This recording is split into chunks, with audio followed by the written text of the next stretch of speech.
My name is Sarah Lynn. I'm 34, a senior materials scientist with 2 degrees and a decade of sleepless nights behind every advancement I've made. For 5 years, I poured every ounce of myself into a project that could revolutionize how we use plastic waste in construction. I didn't take vacations.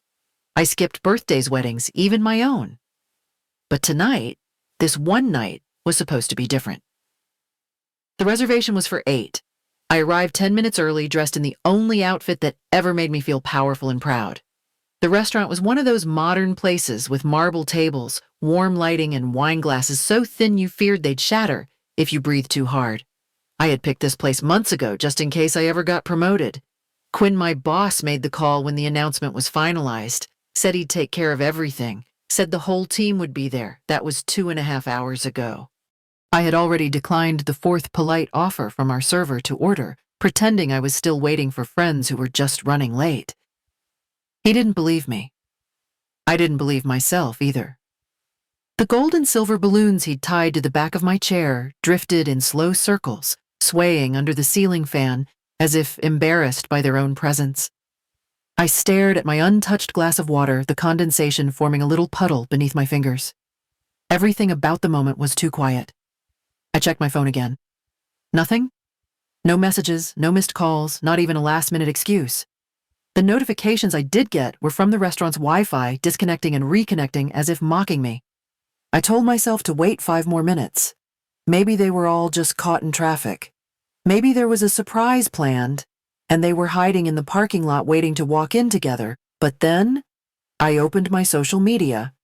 It was the kind of moment you can't unsee once it happens. The app loaded slowly, like the universe wanted to delay the blow it was about to deliver. The photo came in pixel by pixel: a rooftop bar, string lights, cocktails, cake. Every one. My entire team was in the shot, smiling, laughing, standing behind a banner that read, "Happy Retirement, Ethan." I stared. Not at Ethan, who had joined the company 2 years after I did, and had been gunning for my promotion since the day he walked in. I stared at Quinn, who stood with a drink in hand, grinning. I stared at Natalie, the one person at work I had considered my closest friend, wrapping her arm around Ethan like she hadn't promised to be at my table an hour early to help me set up. I stared at the people I stayed late for, covered for, and defended in meetings. Not one of them was missing from the photo. It had been posted 40 minutes ago, which meant they were already over an hour late for my dinner when they took that photo. This wasn't some mix-up. They hadn't tried to come to both events. They had chosen, deliberately, together. I wasn't just an oversight. I had been excluded intentionally. My chest tightened. It felt like something pressing down, not just emotional, but physical. I looked down at the balloons again. One of them had started to sink. A tiny, pitiful silver orb bumping softly against my shoulder like it was apologizing for still being there. The restaurant had grown busier around me, couples, laughing servers buzzing past the world, continuing as if my world hadn't just cracked in half. I thought about walking out right then, but I couldn't move. I felt paralyzed. How do you leave a celebration you planned for yourself knowing no one ever intended to come? Eventually, I stood. My legs were unsteady, like I had been sitting for a week, not just a couple of hours. I left enough cash to cover the untouched wine and the appetizers I'd ordered out of embarrassment. Then I walked out into the night, the noise of the restaurant fading behind me like a closing door. The air was heavy, the kind that feels like a storm is about to break but never does. I wasn't crying. Not yet. My face was too numb to cry. My hands trembled slightly as I unlocked my car. That's when my phone lit up. 93 missed calls. All from HR. And just like that, the pain inside me twisted into something else. Not fear, not confusion, just a quiet realization. This wasn't over, not even close. My fingers hovered over the phone screen, frozen. 93 missed calls. I blinked, thinking it must be a glitch, but the numbers didn't lie. All of them were from the company's HR department.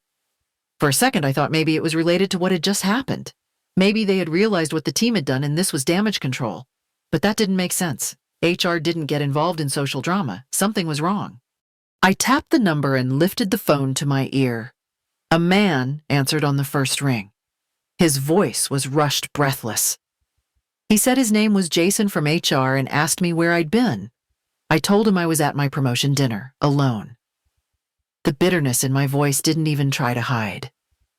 There was a pause, then his tone shifted completely. He said they had a situation. A major one. The presentation for tomorrow's investor meeting was built entirely on Ethan's formula. And it had failed. Not just one test, but all of them. Structures using his rapid cure compound had collapsed in weather simulations. They were hours away from showing this to a group of venture capitalists who had pledged over $100 million in funding. If they went in blind, they'd lose everything. Jason said only one person in the company had a formula that consistently passed testing. Mine. The words hit like a slap. After everything that had just happened now, I was the one they needed. I asked how this could happen. Had no one reviewed the results? He said Ethan had been fast-tracking the process with Quinn's blessing, using early-stage data and skipping verification protocols. The executive team hadn't even known my formula existed. At least that's what they were saying. I clenched the phone tighter, my heart pounding. My formula had been pushed aside for over a year. I had submitted every version, every update with detailed reports. And now, at the edge of disaster, they suddenly remembered me. Jason's voice cracked slightly. He asked if I could come in, right now. The team was at headquarters scrambling. The CEO was in the building. Everyone was panicking. He said quietly that I might be the only person who could save the company. I stood under the streetlight still in my promotion dinner outfit, the air damp and heavy around me. Just minutes ago, I was invisible. Now I was essential. I looked at my reflection in the car window. My makeup was still intact, but my eyes looked older, wiser. I opened the door, slid behind the wheel, and turned the key. I told Jason I'd be there in 20 minutes. As I pulled into traffic, I didn't think about the empty table or the laughter in that rooftop bar. I thought about my lab notebooks, my archived results, and E-Drive I always carried as backup. I had spent years watching others climb by stepping on people like me. Tonight, they had no one left to step on. Now they needed me to lift the whole thing back up. And I would. On my terms. The parking lot was nearly full when I pulled in headlights, catching the silhouettes of executive cars lined up like silent judges. The main office lights were still on, harsh and clinical through the glass. I took the elevator up, my badge still working, though something inside me whispered that wouldn't last long. When the doors opened, the room was in chaos. Charts on screens, engineers talking over one another, people hunched over laptops like the building might catch fire. Jason from HR waved me in relief, washing over his face when he saw me. The CEO, Leonard Carter, turned from the projection with narrowed eyes. He didn't greet me. He just asked if I had anything that could salvage tomorrow's presentation. I plugged in my external drive without a word. I knew what they needed and I knew I had it. But when I accessed the shared research server to cross-check against the files I'd submitted weeks ago, my breath caught. The folder labeled Stability Trials Q1, Q2 was empty, not moved, not renamed. Gone. My cursor hovered over the blank directory, the room buzzing behind me. I double-checked the submission log. The timestamp from April 10th was still there, my upload entry, but the file size read 0. I opened another directory, then another, then one more.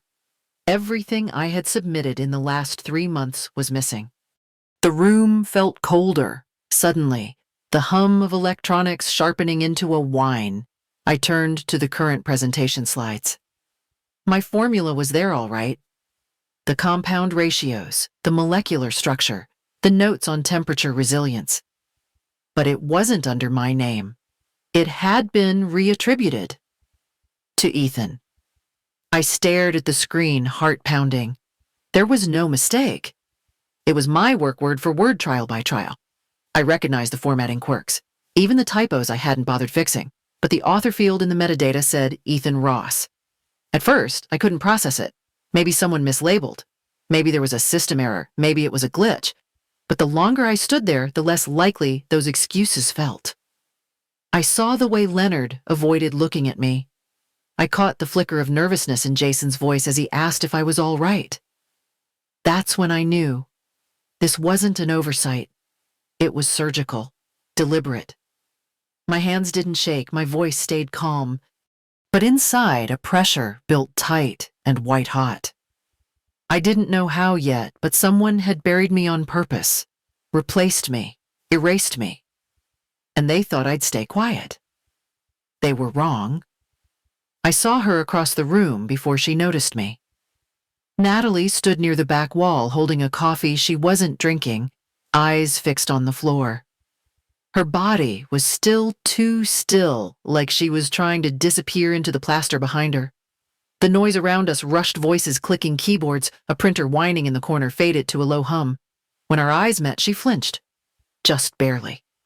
Her gaze dropped almost immediately, but not before I saw it. That flash of guilt. It wasn't confusion or surprise or concern. It was recognition. The kind of look someone gives when they realize the secret they've been hiding just stepped into the room. She didn't move toward me, didn't raise a hand. I walked past her slowly, close enough to catch the scent of her shampoo, the same one I had complimented last week. Her breath caught for a second, then stilled. She knew what I knew, and I knew she had known it for longer than she should have. We had eaten lunch together 3 times that week. She had asked how I was feeling about the promotion. She had told me to be proud, that I deserved it. She had helped me reserve the table, helped me pick the wine. Her voice had been steady then. Her smile had seemed real. But now, under the fluorescent lights and flickering monitors, all of that cracked like thin ice. I didn't say anything. I didn't need to. The silence between us did more damage than any accusation ever could. She turned her body slightly like she might speak, but no words came. Her shoulders sagged. Her coffee trembled in her hand. A week ago, I would have defended her without hesitation. I would have believed she couldn't have been part of it, that she didn't know. But now, in that still cold hallway, I saw everything clearly. She had known, and she had chosen not to act. There's a special kind of pain that comes when betrayal wears a familiar face. It doesn't roar or scream. It settles deep like a stone dropped into your chest. It doesn't demand justice right away. It just sits there, making it hard to breathe. I didn't stop walking. I didn't look back. The ache in my ribs wasn't anger, it was clarity. Natalie had made her choice. And now so would I. I walked to the front of the room without waiting for an invitation. My hard drive was already plugged in. My fingers moved across the trackpad as if they'd rehearsed this moment 1,000 times. Maybe they had, in all the hours I spent hoping someone would finally ask to see the work. The first slide loaded. A diagram of the polymer chain structure filled the screen. I spoke with the same tone I used in lab presentations, calm and clear, letting the data speak for itself. No one interrupted. Even the CEO stayed quiet, arms crossed, eyes fixed on the screen. I moved through each phase of testing. Short-term stress loads. Long-term weather simulations. The failure rates, the absorption thresholds, and the predicted lifespan under real-world conditions. I didn't embellish. I didn't need to. Every number on that screen was stronger than any pitch Ethan had ever delivered. As I pulled up the thermal stability comparison, I caught a look between 2 executives near the back. The one on the left leaned toward the other, whispered something. The other nodded, frowning. Then came the question I had been waiting for. One of the board members asked why this data wasn't in the shared presentation files. Why had none of it been included in the investor packet? I met his eyes and said I had submitted everything through the proper channels 3 weeks ago. The room shifted. The air got heavier. Someone cleared their throat. Another executive asked who had managed the research submissions. Jason from HR flipped through a folder, his brow furrowed. The room felt like it was holding its breath. The CEO looked at me slower this time, with something that almost resembled regret. He asked if I still had my original submissions. I opened a second folder on my drive. Copies. Every version. Timestamped, logged, matched exactly with the testing logs and sign-off forms, all bearing my name, all complete. The silence that followed was louder than shouting. I didn't smile. I didn't gloat. I just kept presenting. The rest of the team stayed quiet. Ethan hadn't shown up. Neither had Quinn. Natalie stood in the back arms, folded, her expression unreadable. I didn't look at her. I didn't need to. After I finished, the room remained still for several seconds. Then someone clapped. It was the COO. The rest followed slowly, one after another. The CEO stood and said we'd be rebuilding the presentation around my formula, effective immediately. I nodded once and unplugged my drive. I had just saved the company, and for the first time they knew it. Not because I had demanded their recognition, but because I had made myself undeniable. Over the next 2 weeks, I became exactly what they needed me to be. I showed up early, stayed late, answered questions with precision, and never raised my voice. I was calm, collected, indispensable. I let them believe I had moved on. I was grateful for the recognition and ready to play nice. But under the surface, I was building something they couldn't see. Every missing file, every altered document, every decision made. Without me, I logged it all. I created a private archive with copies, timestamps, and access records. I pulled meeting schedules, cross-referenced email chains, and noted every change in leadership approvals. No one noticed. No one questioned why I suddenly attended more meetings or asked for copies of project briefs. They were too busy catching up to the chaos they had created. Natalie kept her distance until a Wednesday morning when she slipped a flash drive onto my desk without a word. I didn't acknowledge it. I waited until I was alone, locked my office, and opened the contents. It was a full folder of raw testing data, original formulas, metadata, logs with Ethan's name on submissions that clearly originated from my previous work. There were audio files, too.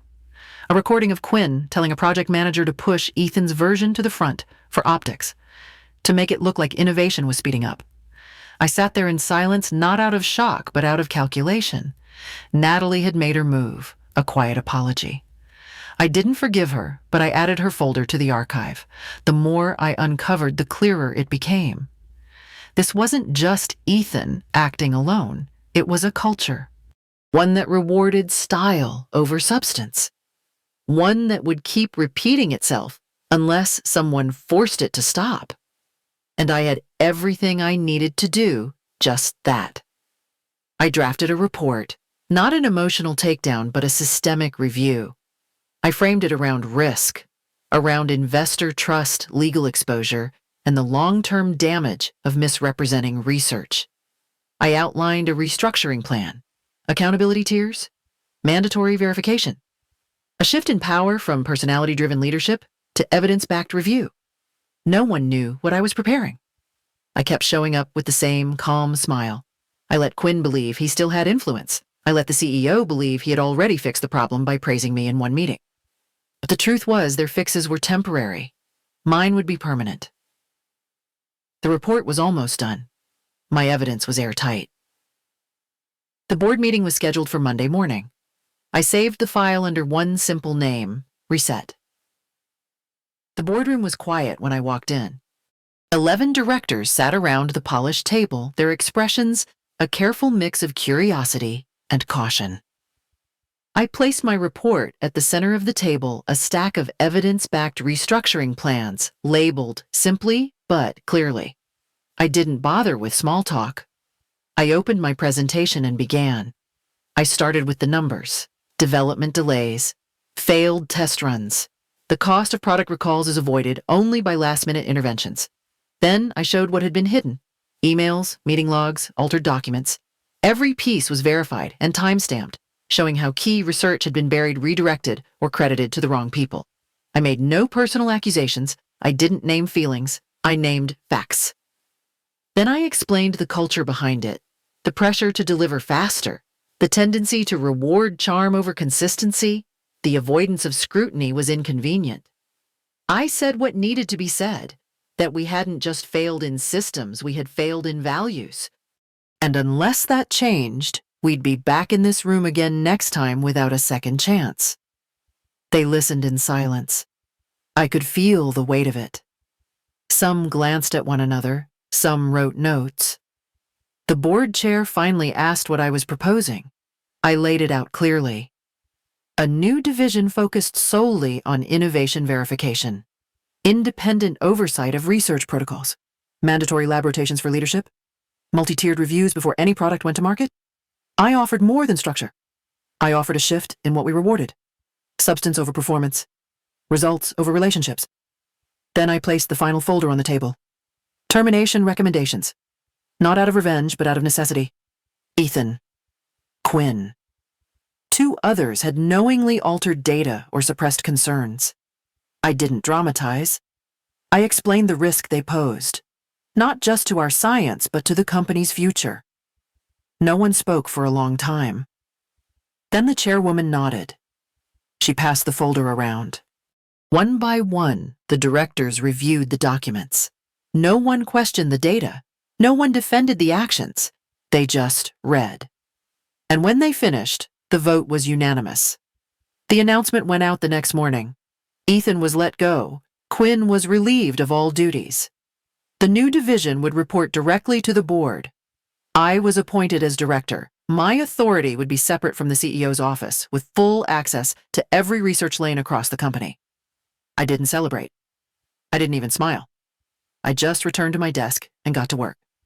Outside my office window, the floor buzzed with whispers and nervous glances. People adjusted. Some resisted. Most complied. Because the message was clear now. This wasn't about personal power. It was about restoring something we had lost. Integrity. Accountability. Science that meant something again. They had erased my name. They had buried my work. But now, I stood in the same room they once locked me out of holding the keys to the next chapter. Not because I fought harder, but because I outlasted them with proof in hand. I went back to the same restaurant, not out of habit, but out of choice. The hostess recognized me the moment I walked in. She asked if I wanted the same table, and I nodded. This time, I didn't need the balloons or the reservation for 8. I only asked for a table for 1. The lighting was still soft, the same jazz playing low in the background. I sat by the window watching the city drift by, a glass of red wine in hand. My posture was relaxed. My mind was still. No waiting, no expectation. Just quiet. The server brought my meal, the same dish I never got to order that night.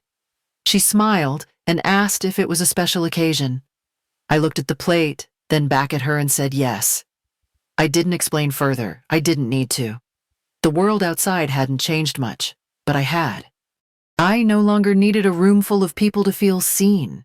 I didn't crave applause or attention or empty promises from colleagues who once chose someone else's name over mine. What I had now was something steadier. The satisfaction of knowing I did not break. The strength of having rebuilt something better from the inside out. The quiet, solid truth is that sometimes the people who tried to erase you end up proving exactly why you had to lead. As I finished my meal, I raised my glass in a small private toast. Not to them, to me, to patience, to clarify, to what comes after the storm when the dust settles and you're still standing. A table for 1 had never felt so full.